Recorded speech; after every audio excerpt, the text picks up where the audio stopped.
السلام علیکم ورحمۃ اللہ وبرکاتہ۔ کیا آپ جانتے ہیں کہ نبی صلی اللہ علیہ وسلم اپنی قوم کی ہدایت کی اتنی فکر کرتے تھے کہ اللہ تعالیٰ نے خود انہیں تسلی دی۔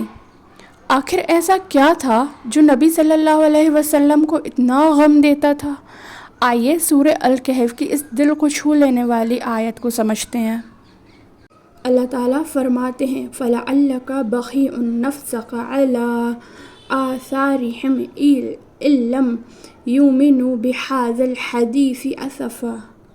سب سے پہلے اللہ فرماتے ہیں فَلَعَلَّكَ یعنی شاید، ہو سکتا ہے، اندیشہ ہے کہ آپ، پھر آتا ہے بخیع یعنی اپنے آپ کو ہلاک کر دینے والا۔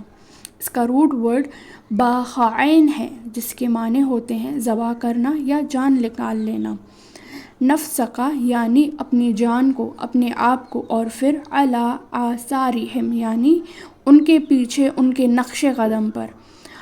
آثار اثر کی جمع ہے جس کا مطلب ہے نشانی یا نقش قدم، یعنی اللہ تعالیٰ فرماتے ہیں ہو سکتا ہے کہ آپ ان کے پیچھے غم کرتے کرتے اپنے آپ کو ہلاک کر ڈالیں گے۔ اِن لَّمْ يُؤْمِنُوا یعنی اگر وہ ایمان نہ لائیں، لیکن کس چیز پر ایمان؟ اللہ آگے فرماتے ہیں بِهَٰذَا الْحَدِيثِ، یہاں الحدیثی سے مراد قرآن کریم ہے۔ اگر لوگ قرآن کو قبول نہ کریں اور ایمان نہ لائیں تو نبی صلی اللہ علیہ وسلم ان کی فکر میں بہت پریشان ہو جاتے تھے۔ آیت کا آخری لفظ ہے اسفا۔ اس کا مطلب ہے شدید غم، افسوس اور دل کی گہری تکلیف۔ اسف اس حالت کو کہتے ہیں جب غم اتنا زیادہ ہو کہ انسان کے لیے اس پر صبر کرنا مشکل ہو جائے۔ اس کی مثال حضرت یعقوب علیہ السلام ہیں جو حضرت یوسف علیہ السلام کی جدائی میں بہت غمگین رہتے تھے۔ اسی طرح نبی کریم صلی اللہ علیہ وسلم کو اپنی قوم کی ہدایت کی بہت فکر تھی۔ جب لوگ حق کو قبول نہیں کرتے تھے اور قرآن سے منہ موڑ لیتے تھے تو آپ صلی اللہ علیہ وسلم کو بہت غم ہوتا تھا۔